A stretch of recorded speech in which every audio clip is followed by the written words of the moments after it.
Well, Leslie Baynes, it is a real pleasure to be talking with you on Blogging Heads on Meaning of Life TV for the Sophia program. It's traditional for us to do introductions, so why don't you introduce yourself first, and then I'll go, and then we can get started. Okay, great. I'm Leslie Baynes. I am an associate professor of New Testament and Second Temple Judaism at Missouri State University in Springfield, Missouri. And my main area of specialization is apocalyptic literature. I do a lot with the Book of Revelation and 1 Enoch and things like that. But I've also loved C.S. Lewis my whole life. And when Missouri State University asked me if I could teach any course that I wanted to teach, what could I teach? And I just took a gamble and I said, how about C.S. Lewis? They said yes. So that is where my scholarly interest in C.S. Lewis began. Well, I'm also a professor at Missouri State University in the philosophy department. I should tell everyone that Leslie and I have known each other for quite a number of years. Um, you started working at MSU after I did, and I sought you out because, in addition to my philosophy degree, I have a degree in history as well, and I specialize in the ancient Near East, specifically Second Temple period. Studied under Peter Machinist, who's now at Harvard, and it's a major area of interest of mine. And so when they hired you, you were someone I wanted to talk to and become friends with because you work in the area that I'm interested in. Although my level of understanding is relatively amateurish, as my degree is only at the bachelor's level. Why don't you just for a minute talk a little bit about we're going to talk about the C.S. Lewis's famous liar, lunatic, or Lord argument. But why don't you just talk for a minute about the work you're doing on this, and also you went and worked stayed at the Kilns in Oxford. Why don't you say a few things about that? Okay, well, last fall I had a sabbatical, which is a wonderful thing to do. And I wanted to spend the sabbatical working on this book on C.S. Lewis and the Bible. And when I emailed a friend of mine, Michael Ward, actually, who wrote the book Planet Narnia, asking him if there were any opportunities in Oxford for someone on sabbatical, he said, well, you can apply his home from about 1930 until his death. He died in the Kilns in 1963, after which his brother Warren lived there until his death about 10 years later. Then the house was sold, then it fell into disrepair, and a group of C.S. Lewis aficionados decided to try to buy it and to make it into a study center. So they eventually ended up doing that. And now the Kilns, in addition to being a place that people can visit, on tour, they have scholars in residence there who can stay there anytime from a week to a year. And the Kilns is about a 20-minute bus ride outside of Oxford University. And it's wonderful, because you've got a living room and dining room and kitchen and fellowship with other people. It was a great base to work from while researching my book. Let me just tell the audience. Leslie is transmitting from a horse farm out in the sticks, which is why sometimes our internet is cutting out a little bit. So please bear with us. Um, uh, so let's focus on the topic at hand today, which is the liar, lunatic, Lord argument. Um, which I got a preview. I guess this is a chapter from the book that you're going to be publishing. You gave me a preview of this chapter in which you talk about the argument. Is that am I correct about this? This is based on the You are chapter? correct, yeah. Okay. So why don't you first of all tell us what the liar, lunatic, Lord argument is? And if you cut out, I might ask you to repeat something just in case, but go Okay. ahead. I may ask you to repeat some things too because you're cutting out quite a bit. I can get what you're saying, but there might be a point when I don't. So I Okay. apologize for our internet connection. We will Um, manage. Go ahead. we'll manage. The liar lunatic lord argument might be most famous in Lewis's most famous book. And what I'm about to say may surprise a few people, but that would be probably The Lion, the Witch, and the Wardrobe. So a lot of people have read this book and they know that a little girl named Lucy stumbles into a wardrobe while playing hide and seek and goes into Narnia. She comes back out and tells her siblings about Narnia and they don't believe her. And her two elder siblings in particular are very concerned about her mental state. So they go to the professor whose house they're staying in, Professor Kirk, and they tell him about Lucy. And he says, well, is she mad? And he says, well, anyone can tell by looking at her that she's not mad. Is she someone who tells the truth? And her siblings say, well, yes, she is. She's never been a liar before. And then he says, well, then there's only one other alternative, and that is that she's telling the truth. Logic. What do they teach them in these schools? Right. So that's the simplest and probably most well-known rendition of the argument. But the next most famous one would be in his other famous book, Mere Christianity, where he sets it out regarding Jesus. So Is let me just ask you quickly: is the Lion, the Witch, and the Wardrobe earlier than Mere Christianity? um Is that the first place he makes this kind of argument, or?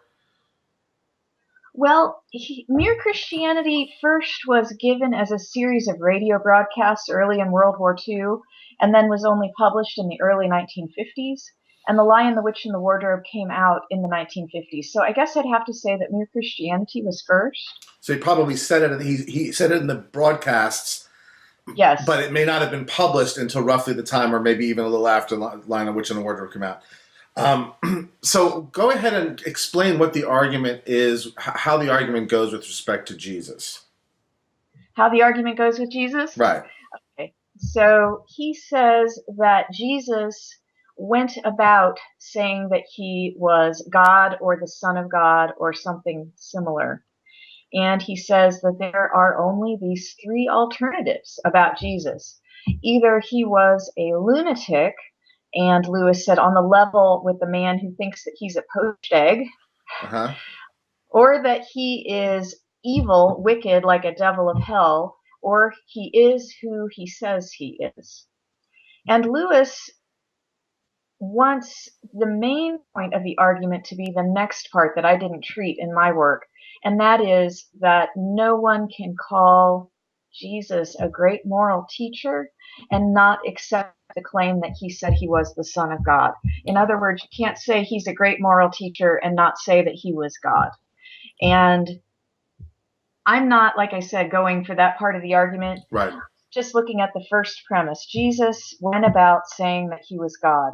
Because if that premise is wrong, then the whole argument fails. Right. Right. And my premise is that that premise is wrong. Yeah. So one cannot argue from Lewis's use of scripture in the liar, lunatic, Lord argument that Jesus is God. But let me just say right now, I am not saying that Jesus is not God. Right. I'm saying that his rendition of the argument is not sufficient to prove that Jesus was God. Right. I think that there are other reasons for believing that Jesus is God, but this isn't one of them. Right. I guess for the sake of disclosure, so everybody knows where we're coming from, you actually are a Christian, and so this is part of your worldview. Yeah. I'm Jewish, so it's not part of my worldview. But we're looking at this purely from a standpoint of the argument itself, and in your case, you're not even interested in the argument in terms of its philosophical soundness. You're interested in Lewis's use of the New Testament and particularly the gospel literature. Am I correct in that? That's correct. I'm not a trained philosopher Right. at all. You are, and I Right. do not want to argue philosophy with you. Yeah, no, and I'm certainly not going to do that. I do, but just for the sake of the audience, I do want to ask a few questions about the argument as an argument, just from what you see as Lewis's perspective. Not to argue with you about it, but to ask you a few things about it with respect to what you thought Lewis was getting at. So one thing I wondered about when the minute I read the argument, the one thing I wondered about was what did Lewis think was wrong with the lunatic option? And here's my reason for asking this. It's very common to sort of, when we're talking more realistically and less supernaturalistically, to speak of the Hebrew prophets as sort of wandering lunatics, right? That's often I've even heard people speculate that maybe they were schizophrenics or Right. heard voices and say, what does Lewis say is wrong with the lunatic choice? Uh, I don't think he says anything about what's wrong with the choice. In every time he brings up this argument, he doesn't really go into a big defense of it. And I would say that in his mind, if I may guess what was in his mind, Yeah, of always difficult course. Yeah. to do, that someone who is a lunatic wouldn't be rational and wouldn't be worth listening to. Okay. The other thing I wanted to ask you, maybe this is something that he did talk about quite a bit in other works of his. Isn't there a fourth option, which you mentioned yourself in the chapter, and that is, couldn't Jesus as the Christ be a myth? In other words, something analogous to, a lot of historians will tell you that, well, there probably was some Britain chieftain that corresponds roughly to the person who the King Arthur myths are written about. But whoever that historical person was, he didn't do all the things, and the stuff in the King Arthur mythology isn't true, even though it's based on perhaps a historical figure. What was Lewis's view on why we couldn't say that even if Jesus was, a person, and even if he was let's say a wandering preacher, but that all the Christ stuff is mythology? Well, myth is an interesting word. Myth is a very, very, very important concept to Lewis. And I think if you want me to talk about myth, I can talk about myth. But the word that Lewis used for what you're talking about is legend. That's fine. I don't care. That's To me, Okay, I'm a little because sloppy with these words, so I'm happy to go with legend. It's perfectly fits with what I just described. So, right, what's wrong right. with legend as an option? What's wrong with the legend option? Lewis, first of all, was a scholar of medieval and Renaissance literature. He was a literature guy. Hmm. That was his specialty. That was what he was known for. That was what he was published in. And he had a very definite idea of how to define legend. And the biblical scholars, a related but very different field, had a different view of legend. When Lewis was writing, people like Martin Debelius and Rudolf Bultmann and some other biblical scholars would have been using the word legend, and they didn't mean what Lewis meant. And when they called the stories about Jesus legends, Lewis really got very prickly about it, particularly in an essay called Modern Theology and Biblical Criticism. It has another title, Fern Seed and Elephants. It's the same essay, two different titles. And they just kept talking past one another with this legend idea. But that's just one thing I want to say. Now I can address kind of the essence of your comment, the content as opposed to the verbiage. Uh, Lewis said that the stories about Jesus, the gospel stories about Jesus, didn't have the whiff or the smell of legend about them. They were written as history. He said, I know history when I see it, and this is written as history. This is not written as legend, like a King Arthurian legend would be. And he really liked the King Arthur legends, by the way. Yeah.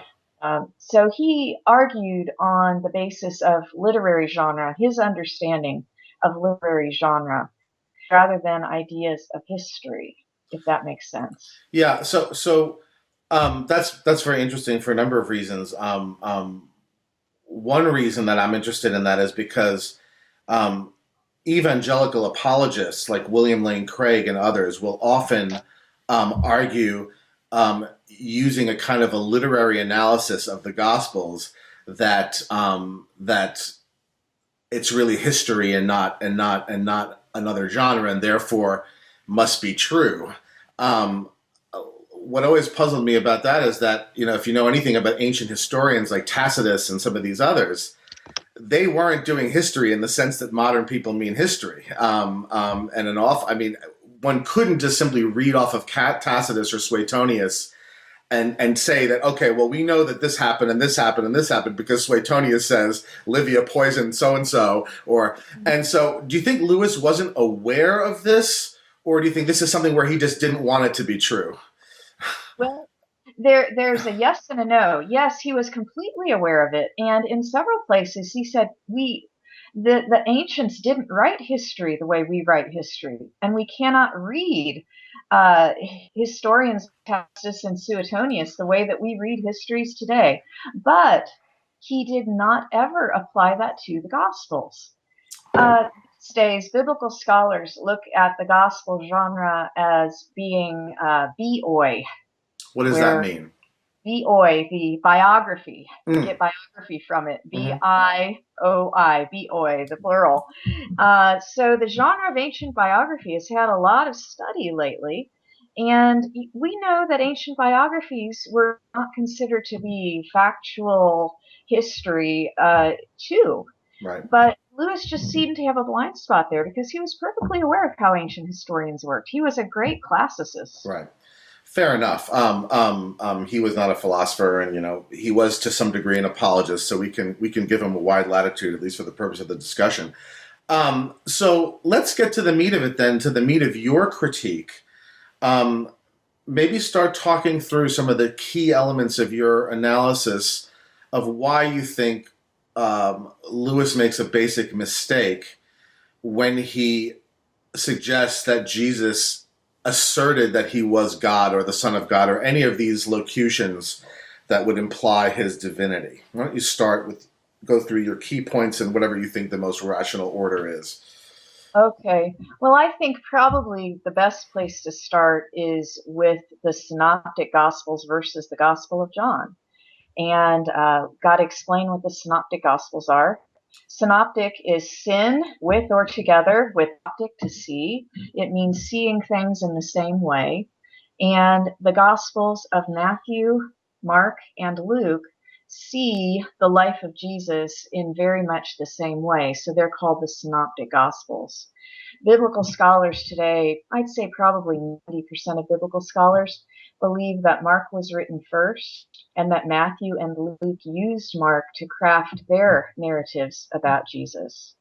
And Matthew and Luke each have their own unique perspectives on Jesus, but they followed Mark so much that the three Gospels can be seen together as a set.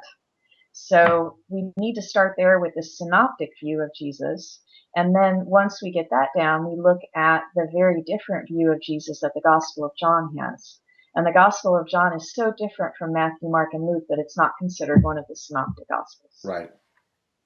So go ahead. Why don't you start with talking about the evidence from Mark, Matthew, and Luke regarding whether Jesus self-identified as divine. So I why don't like you? that. Mark, Matthew, Luke. That's good. Yeah, I'm trying to stay rigorous. Uh, So go ahead and maybe talk a little bit about what the problem is with suggesting that Jesus self-identified as divine in those Gospels. okay, one of the first places to start is that Lewis's argument necessitates that we only look at what Jesus said about himself. He said Jesus went about saying that he was God or the Son of God. So what other people say about him doesn't really matter Right, because because that doesn't make him a liar. That yeah, makes them liars, right? exactly. Right. Or That doesn't make him a lunatic. That makes them yeah. lunatics, So if right? other people call Jesus Son of God and Messiah, that's not part of the Right. equation. That doesn't count, right? So that's a good base point from which to go. Right. So Jesus in the Gospel of Mark, which scholars consider the first one written, the earliest gospel written, and in fact, we don't have any other biographical. Let me restate: we have very little information about Jesus' life that's earlier than the Gospel of Mark, because Paul, who wrote before the Gospel writers did, had very little interest in Jesus' earthly life. He was Right. interested more in the resurrected Jesus. So just to get that on the table. Right. Uh, In Mark, Jesus never calls himself God or the Son of God, and when other beings do, by beings I mean the demons, often will Mm. say this when he's involved in casting out the unclean spirits. When other beings do, Jesus immediately tells them to be quiet. So not only does he not call himself these titles, but when other people do, he tells them to hush, hush, hush. Yeah. Don't tell anybody about this. Yeah. And that's called the Messianic secret in Mark. It's a famous theme brought out by a German scholar named Wilhelm Grade around the turn of the 20th century. So regardless of what you think of Grade's theory, which was under attack from the time that he wrote it, the messianic secret idea is absolutely clear in the Gospel of Mark.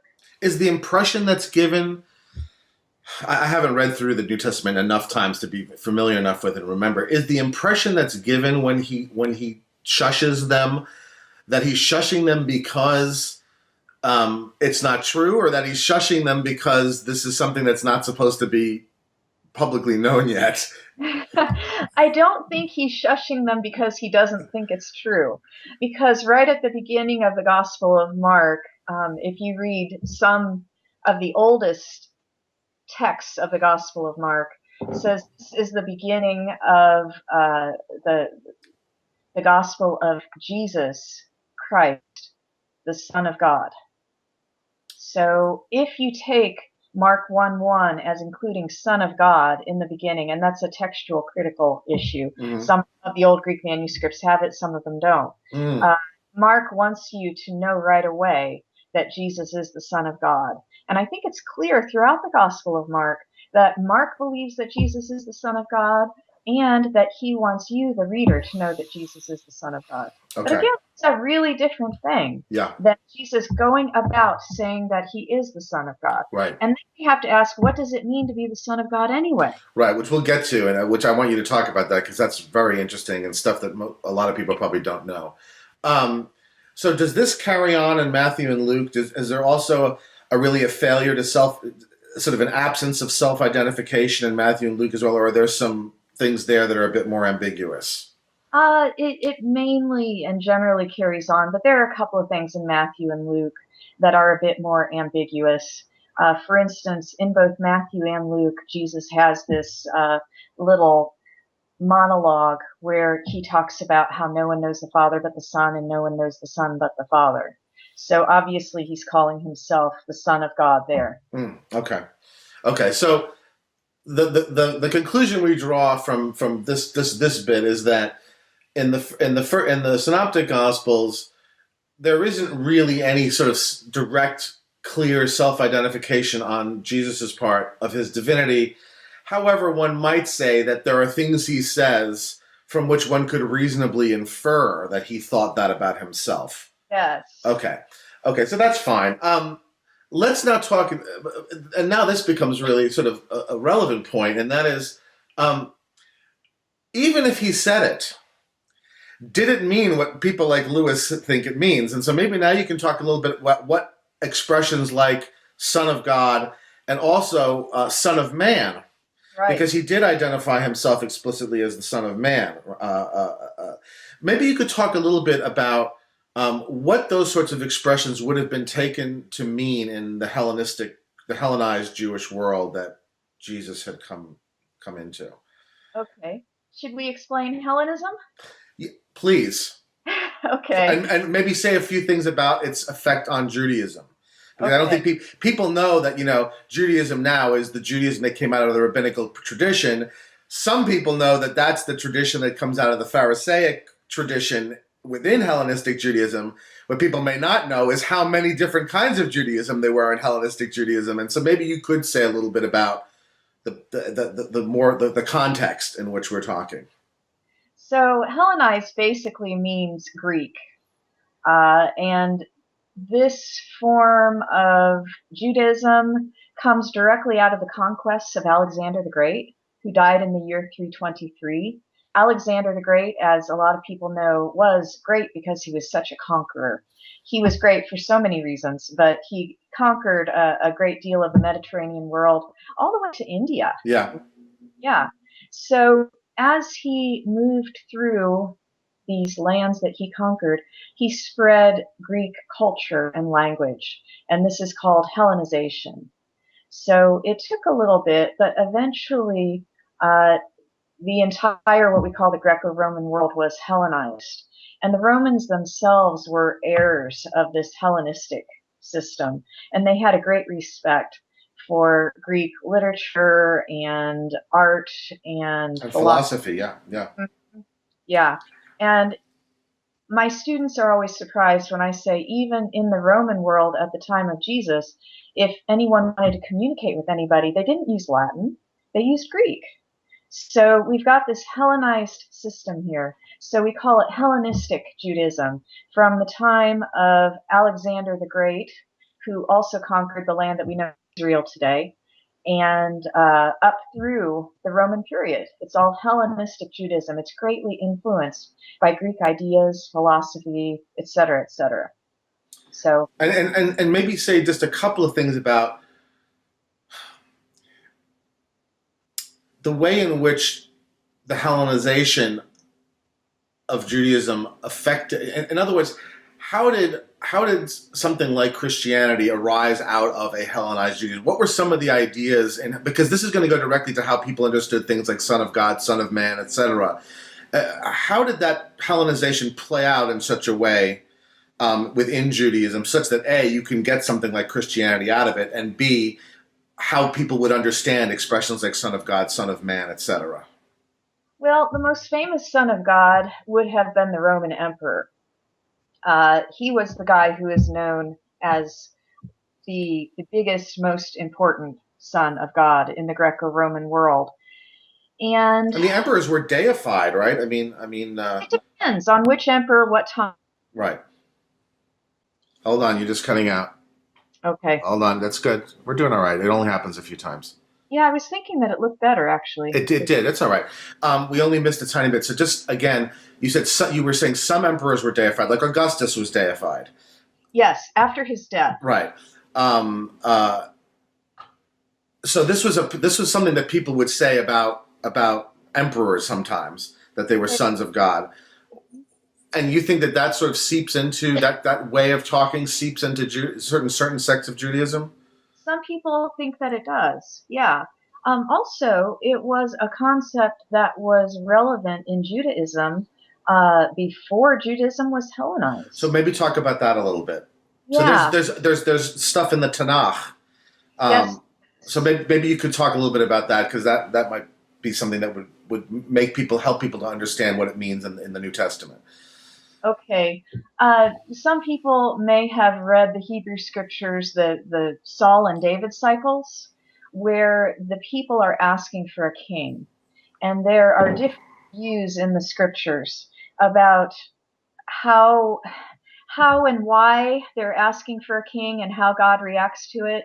In one of the streams, God said, well, you may want a king. I'll tell you, you're not going to be happy with it once you get it, but I'll give you one.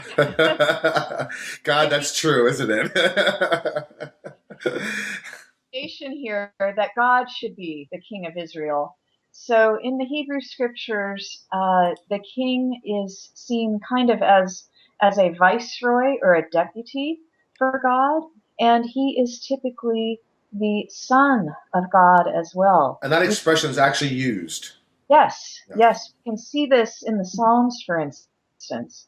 Uh, Scholars will break up psalms into different sort of subgenres, and there are royal psalms that are being sung on a king's coronation. And one of the most famous ones is, "You are my son, today I have begotten you." Wow, so that's really language that resonates in the new. I mean, that's almost straight, right? Only begotten son is one of the locutions that's used about Jesus repeatedly, right? Um, Certainly by Christians, I hear it all the time, right? Son, yeah. And what about Son of Man? Son of Man, that is a really, really big topic right now and has been for decades in Second Temple Jewish studies. Son of Man is something that the gospel narrators attribute to Jesus. He seems to call himself this a lot. He means different things by it. How would that have been what are some of those things? How would people in that day have understood that expression? Okay, the simplest way that people would have understood it, we can see the most perhaps in the book of Ezekiel, where God calls Ezekiel the prophet, one of these prophets that you were talking about that people thought was crazy, maybe even schizophrenic or epileptic. Not that schizophrenic or epileptic, I don't want to get myself involved. We know what you mean. Nobody's going to attribute that to you. Uh, so God would call Ezekiel son of man over and over and over again. And what he means there basically is, hey, you human being, you're a human being. It's a So romanticized way of saying human being, sort of. yeah, it's just a different way of saying it. But then, as apocalyptic literature begins to develop, we have Son of Man being used in new ways. The most accessible one for most people, I think, would be in the book of Daniel, chapter 7, where there's one like a Son of Man coming with the clouds of heaven. And this figure receives power and kingdom and all sorts of stuff when he comes before God. So beginning with this kind of apocalyptic literature, the Son of Man becomes something more than just a human being. He is a heavenly figure, if I may use this word. I'm afraid to, because I'm not even really sure myself exactly how to define it. Divine figure. I'm still working out exactly what divine means In that in the context. world. I'm not ashamed to admit that, Yeah.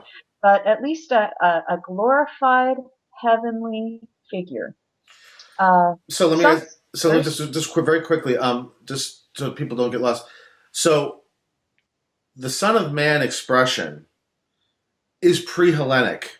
However, it only takes on this more substantially supernaturalist connotation in the Hellenic parts of the Bible, because Daniel is a Hellenic text. Yeah. Okay. Yeah. Okay. Okay, that's a fair summary of what you're saying. Okay. We got it in Ezekiel during the time of the exile, 6th century BC, and then in what some people would call the intertestamental period.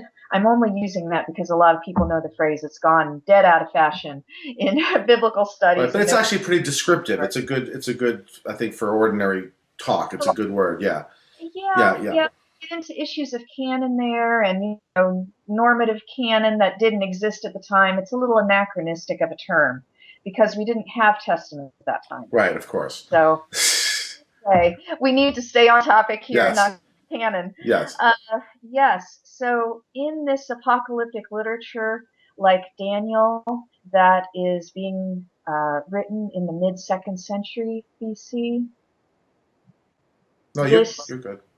This figure of Son of Man takes on new connotations. So when Jesus uses it, he uses it in both of these connotations. Sometimes it seems like he's just saying, okay, this human being, meaning me, but there is at least one time when he's really, really clearly quoting from Daniel chapter 7.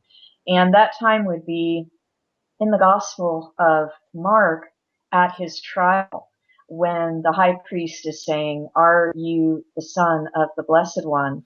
And he says, I am, and you will see the Son of Man coming. Right. So he is very much identifying himself there with the Son of Man.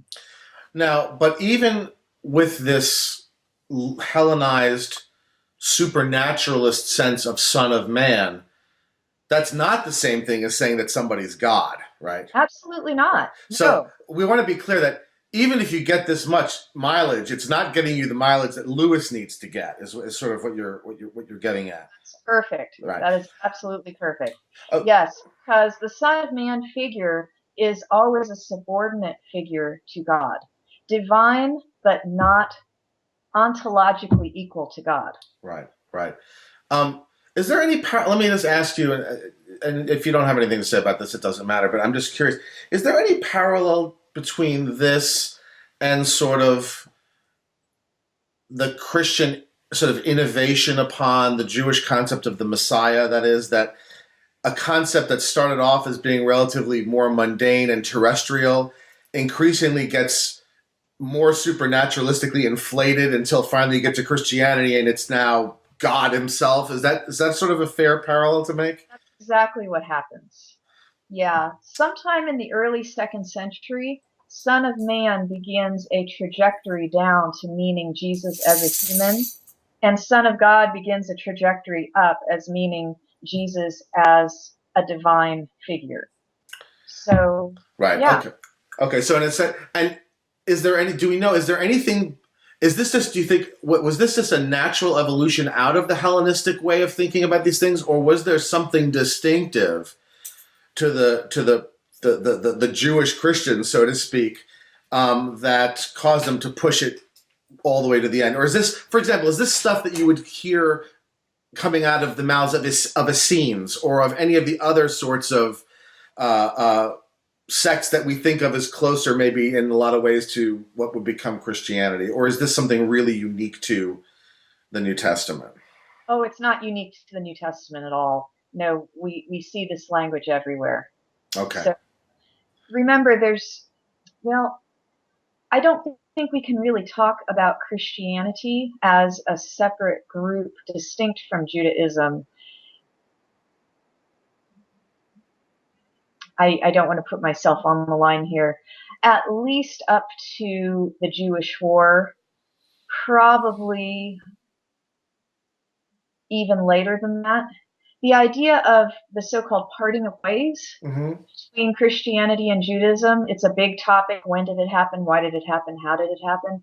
But at least up until the Great Jewish War of 66 to 70, we're not talking about a separate religion. We're talking about a sect of Judaism. Right. Right. Um, so that's great. That's very interesting.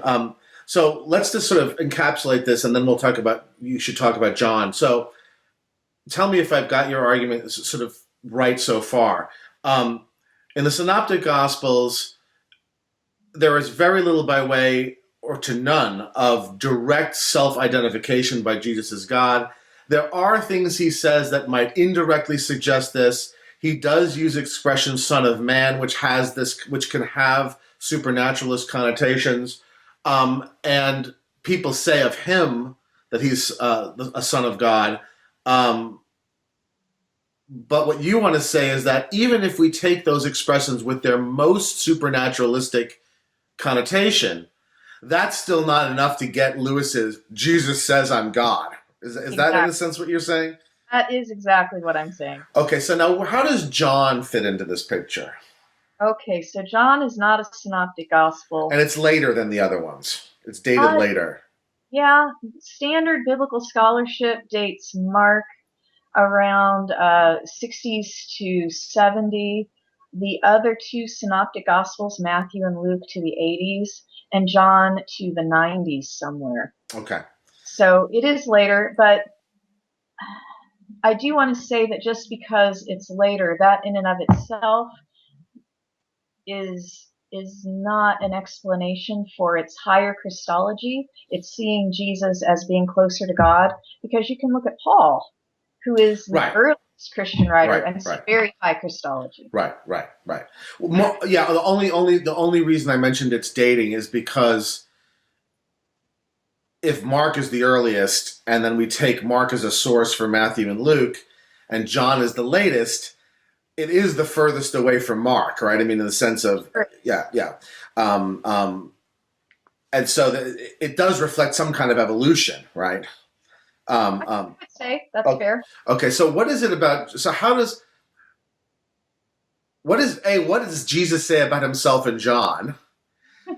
What use can Lewis make of that, and why doesn't that help Lewis either? I guess is what I'm asking you. Well, this actually helps Lewis more than other things. Okay. In the Gospel of John, we immediately see much higher Christology right from the beginning, where the author says, "In the beginning was the Logos." And that is typically translated word in English translations. But Logos has a huge, huge realm of meaning around it that had gone on for a long time. From the Stoic philosophy that you know of, Right. I think is important in here. and that also influenced people like Philo of Alexandria, the great Jewish philosopher who was an exact contemporary of Jesus, though he had a longer life than Jesus. He was born before Jesus and died about maybe 10 years after Jesus. So Philo saw the Logos as being a principle that was very, very close to God, just like the Stoics did.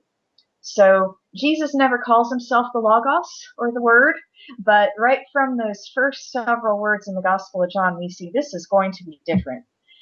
In the beginning was the Logos, and the Logos was with God, the way most English translations have it now, and the Logos was God. So we have an identification here. The Logos was God, and in this gospel, Jesus will say, for instance, the Father and I are one. And he will say, before Abraham was, I am, making himself pre-existent, which is a word that Lewis does use. What is that? Can you explain what that means and what that means and what the significance of that is? What's this? I guess I'm asking, what is the significance of him saying he's pre-Abraham? Because there's an awful lot of history before Abraham. Exactly. We go through the whole world getting blown up, destroyed once already, right? Noah's pre-Abraham. So what is the significance of that? Saying I'm pre-Abraham, I existed prior to Abraham. Okay, I need to introduce another concept here too, and that's the concept of wisdom. The Greek word Sophia. So people will either use wisdom or Sophia, they're the same thing. In the Proverbs, which is in the Tanakh, right? Yep, that's right. Prior to the Hellenistic age. Yep. The Proverbs has Sophia speaking in the first person. Yeah, wisdom's personified. Wisdom is personified, and she's saying that before anything was, she existed. She was the first of God's creation. Wisdom was. Right. And Philo and other, I'll just stick with Philo. Philo identifies wisdom and the Logos. So there's a lot of fertilization of thought here about pre-existent figures called wisdom, called the Logos. The wisdom and the Logos are very closely connected. And by the way, in the Apocalypse 1 Enoch, the Son of Man is also pre-existent. God had hidden him away before he made everything else and was going to reveal him at a certain time.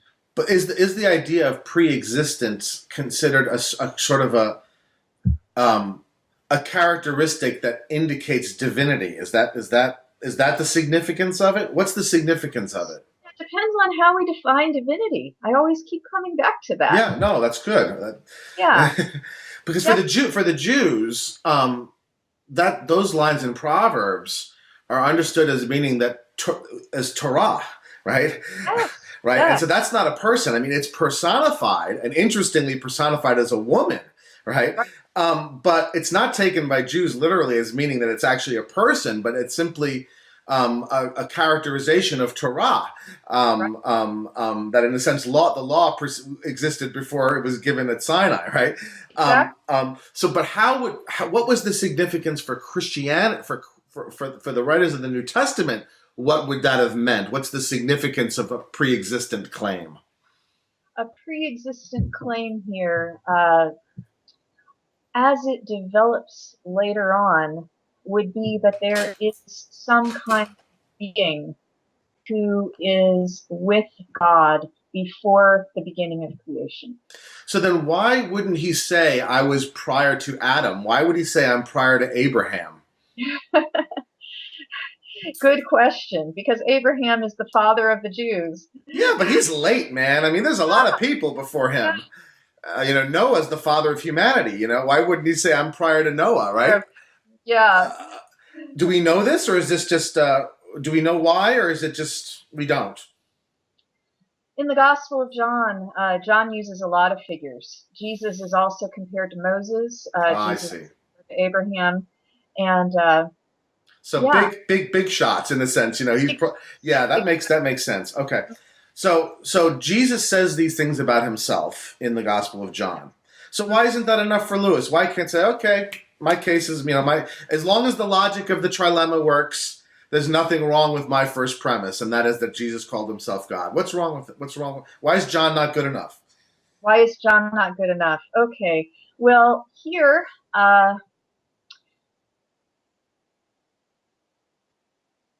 it basically is not the same Jesus as the synoptics.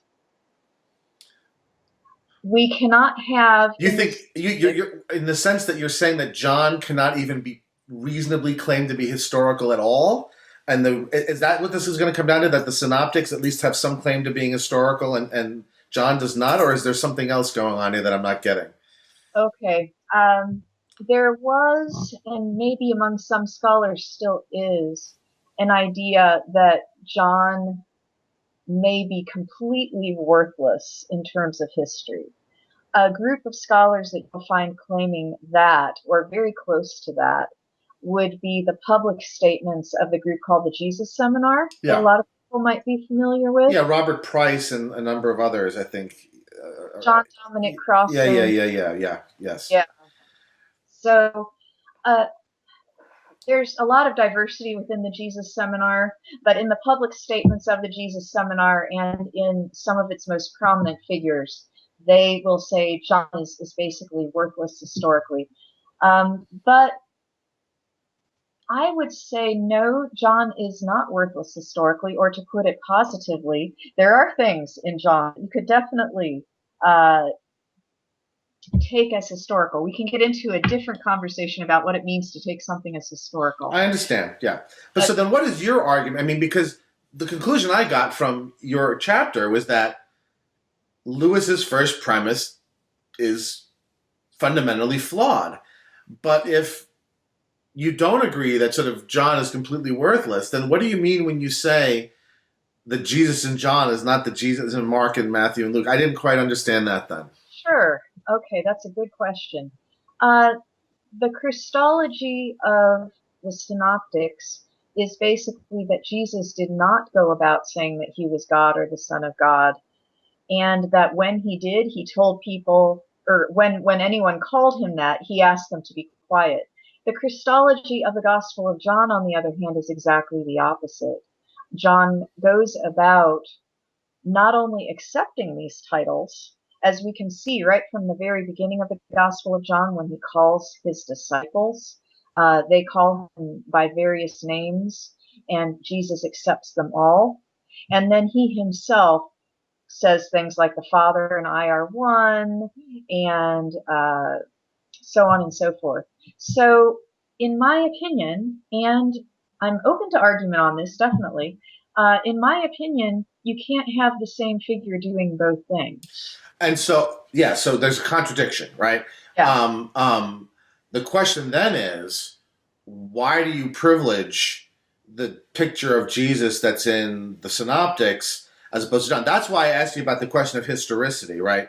There must be some reason why you're privileging, and that's also why I mentioned that John is later. Is it partly because John is later, and so there's a kind of a credibility to the synoptics that there isn't a John, or what is your reason for privileging the synoptic version?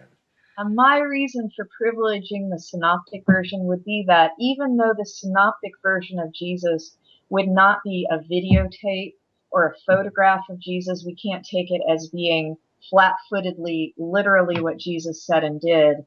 I would say that it's closer to what the real historical man Jesus said and did than the Gospel of John.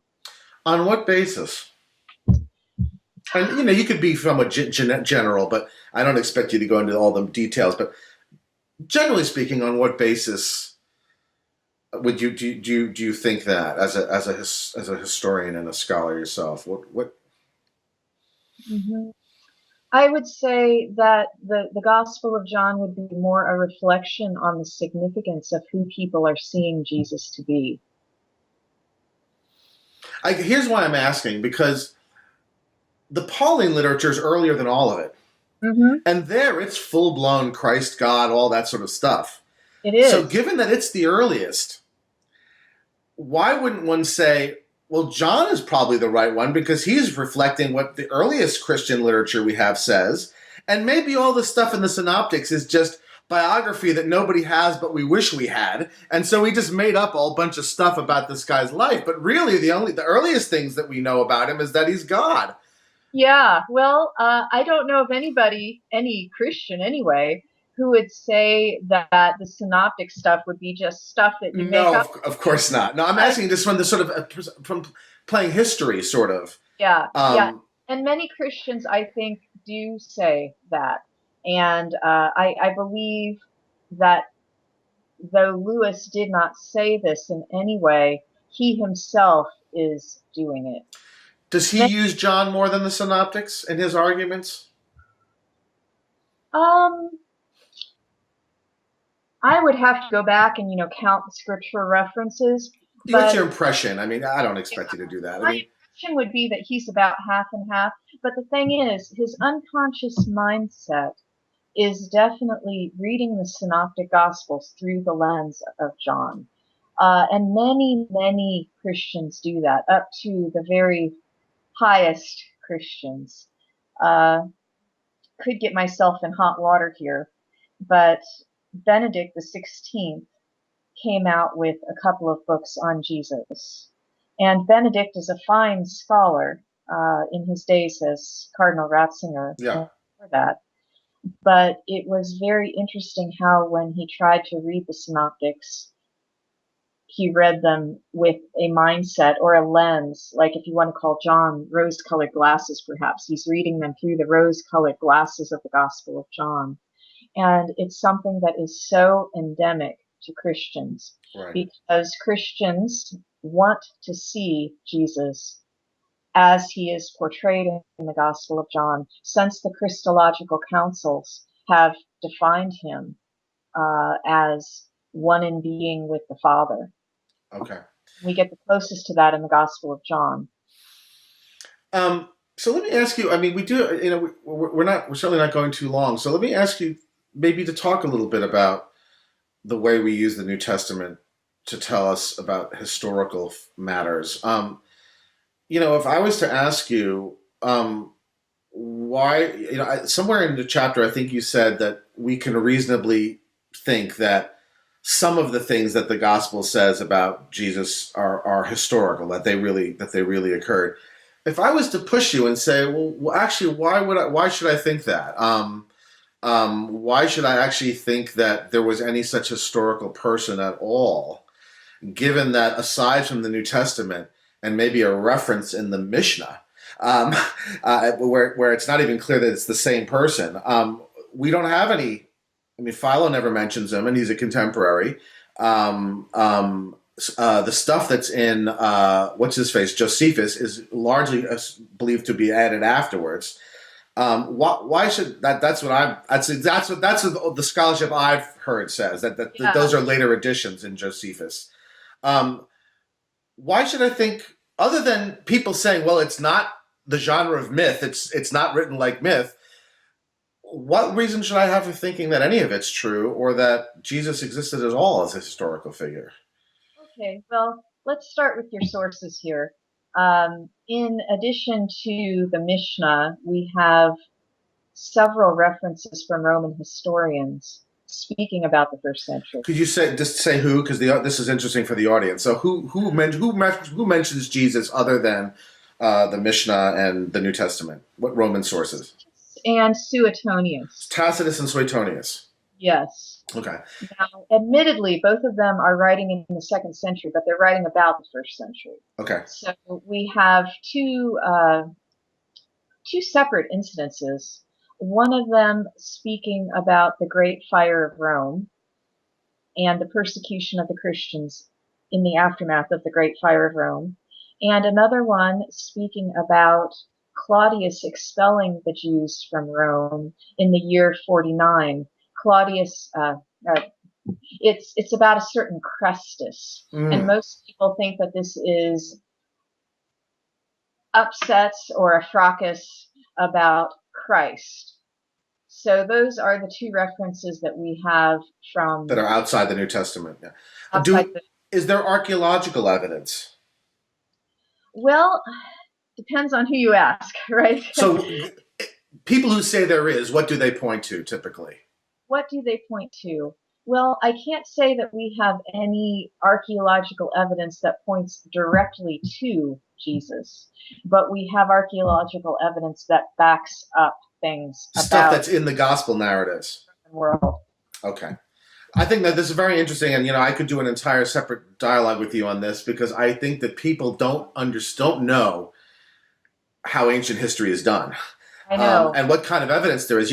It's a very different thing to say Winston Churchill existed as it is to say that Socrates existed, right? Exactly. And so I think it's really important that people understand what kinds of claims ancient historians are making and what kinds of levels of epistemic certainty attached to the sorts of claims they're making.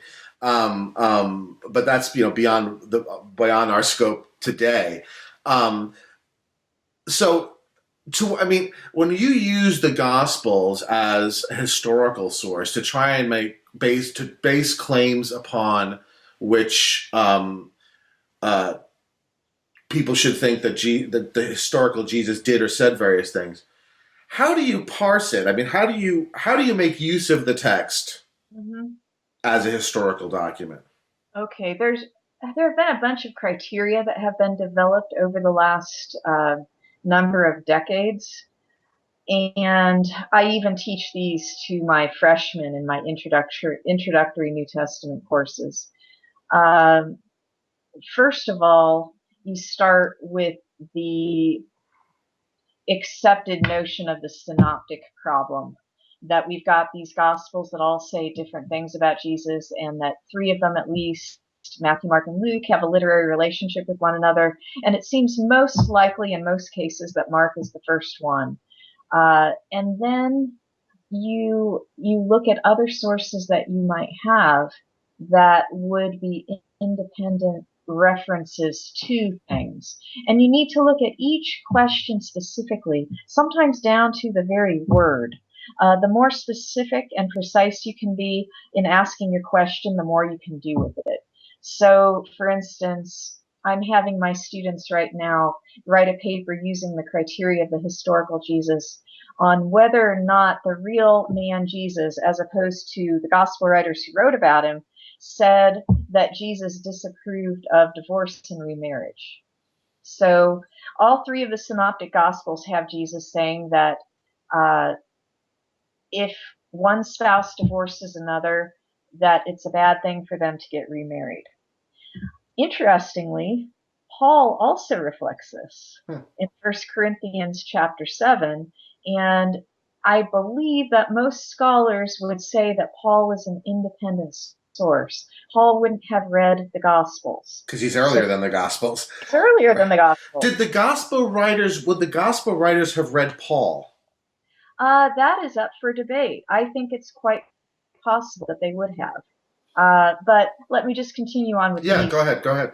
Historical Jesus. Yeah. So we look at how many independent sources we can see back up the same thing. And for instance, this is a big issue. Yeah, I didn't mean to get you into too much detail. Yeah. So what you're saying essentially is the way we use the New Testament historically is that those parts of, let's say, the synoptics, for which there are other external corroborations, are in a sense our light posts, right? Those are the places in which we feel like we can use the material in there to make some sort of historical claims, hesitant, but historic, at least historically hesitant sorts of claims. Is that basically? Yeah, that's it. Yeah. And not only literary sources like Josephus or Paul, but also other factors. For instance, there's something called the criterion of dissimilarity. And scholars of the historical Jesus used to sort of crown this as their most important criterion. It's since come under fire, but I'll just give you a little illustration of it as my students might use it in their paper. I hope none of my students are watching because their paper isn't due yet. So we know that Judaism always allowed divorce and remarriage, right? From before the time of Jesus, Jesus actually quotes Moses. He says, you know that Moses says, give her a writ of divorce. And up until today. And we also know that when Matthew modifies Mark's saying, Mark says basically no divorce and remarriage. Matthew says no divorce except in cases of porneia having to do with sexual immorality, so that we know that if Mark was written first and Matthew came later, that between the writing of Mark and Matthew, people who are reading this gospel are feeling really uncomfortable with a prohibition against Right. divorce, separation, and They remarriage. want some But at the exceptions. same time, exceptions. And you know what? These guys who wrote the Gospels could have left that out if they had wanted to, Yeah. but they feel the necessity of putting it in. So if it goes against a Christian agenda, but it's so important that the gospel writers feel obliged to put it in, then that also adds evidence to the hypothesis that the historical Jesus actually said it. Does Right. that make sense? Sure, sure. No, that makes perfect sense. I can see that. Um, Great. So the last thing I have to ask you is, what do you take the significance of the poverty of the liar, lunatic, or Lord argument to be? In other words, why did it matter to you to show that this was not a very good argument? What's the bigger picture? Why does this matter, other than as a matter of interest for Lewis aficionados or for people who are deeply buried in attempts to sort of apologetics? Apologetics. Yeah. What's your reason? Why do you think it's significant to show that this argument's not so hot? First, let me tell you why it's not significant for me. Okay. Number one, I am not trying to prove that Jesus isn't God. Right, because you think he is. So I mean, it's not right. I'm an Orthodox Christian who accepts the creed. Right. So that's not the reason. Secondly, it's not because I dislike Lewis. I absolutely love C.S. Lewis, and he's a vital part of my life from almost the time I can remember. Me too, I should say. Yeah. The Narnia Chronicles had an enormous effect on me as a child, even as a very Jewish child in a very Jewish home. I mean, it's just wonderful children's literature, right? I mean, it's the best amongst the top 5 best children's books, right? You completely froze up on me there, but I think I got the. You froze up on me too, so I'll just say it again, just very quickly. Even as a child growing up in a very Jewish home, Lewis was important to me as children's literature. Yes. As beautiful children's literature with a lot of very good messages in it that are good messages whether they're Christian or not. So he's important to you. You're not trying to diss him. You're not trying to throw him under the bus. So then what is your reason for... Not trying to throw God under the bus. Right. Why is it important to you to show the argument's not good? Me as a biblical scholar, it's a bad biblical argument. And of course, I'm teaching biblical studies to 18-year-olds who show up in my class, to 75-year-olds who audit my class, and I just don't like the misunderstandings about history and scripture that the argument entails. I guess I could quote N.T. Wright. N.T. Wright, former Anglican Bishop of Durham in England, a believing Christian, obviously, I would hope, from being a bishop, and a great biblical scholar, who says that someone who knew their biblical scholarship, their ideas about Jesus through the liar, lunatic, Lord argument, would be in a very bad position even when confronted with just basic historical literary ideas about the Bible and Jesus, much less the sort of folks that you're talking about who would deny that Jesus even existed as a human being. Is there let me ask you just at a basic level, it offends you as a biblical scholar. You don't like to see people misuse the text and misunderstand what the text says. And I should probably point out that the school we teach in, we're in a region that is very, very heavily evangelical. And so it's especially probably important to you that these kids who are coming in already with very preconceived ideas about Christianity, about Jesus, and about the text become educated readers of the text.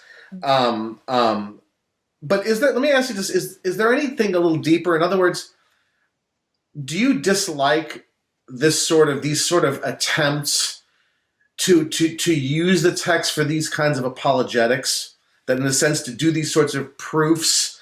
Do you object to that more generally, in the sense that that's not really the proper place from which religious belief should come? Or do you not go that deep? Is it just, I'm a biblical scholar and I hate bad biblical scholarship? Well, I'll agree with your last sentence there. As for the other piece, I think apologetics can be well done and very valuable, and poorly done and backfire. It really depends on how it's done. And so when apologetics involves abusing the text, you don't like it. I don't go there. No, it's interesting that even Lewis himself wrote a poem about the dangers of such apologetics. What's the poem? I wish I had it memorized. You don't have to have it memorized. You can provide it as one of the things that will go up as a link section, and I'm going to ask you to provide links. So if you can find it at some point, it'd be great. Yeah. But he wrote a poem about bad apologetics. He did, and I think in the version of it that I gave you, it's in there. I've got a copy of the paper here in front of me, but it's not the latest version, so I can't read it. It's called something like an apologist Sunday prayer. And he's saying about his apologetics. Are we frozen up? No, we're good. Okay. Yeah. While angels weep, the audience laughs. He says, "Preserve me from stuff like this." Oh, God. It's just wonderful. He is completely aware of the dangers of glib apologetics that go over really well with the audience, but don't capture the spiritual meaning. And that is just so endearing to me. And yet he was a pro at that kind of catchy apologetics. That's fascinating. One of the things you have to love about Lewis is that he was such a humble man. He really honestly fought against pride and all of the things that came along with being a world famous apologist. I honestly think that if he were a Roman Catholic, he would be a candidate for canonization. Really? Yes, I do. But Chesterton isn't. Chesterton's a better apologist than Lewis. No, not at all because of his apologists. I actually, I disagree with his most famous apologetic argument. It's his humility. Oh, you mean his character? His character. Yeah. I understand. I should say Chesterton is another favorite of mine. Yes. But partly as a stylist, the man is one of the greatest English stylists I think I've ever read. He had sentences that just were incredible, and these turnarounds, these almost like judo kind of sentences that were just wonderful. A paradox. That's right. Leslie, thank you so much. This was really interesting. And not typically the sort of thing that I've been doing. I've been doing mostly philosophy, so it's really a refreshing change, and I think the audience will love it. Thank you so much. Thank you so much for asking me. It's been a real pleasure to have this time to spend with you. And if I could come up with something else that I know enough about to talk to you about, I'm going to ask you to do another one. So. I would be happy to do that. All right, Leslie, thank you so much.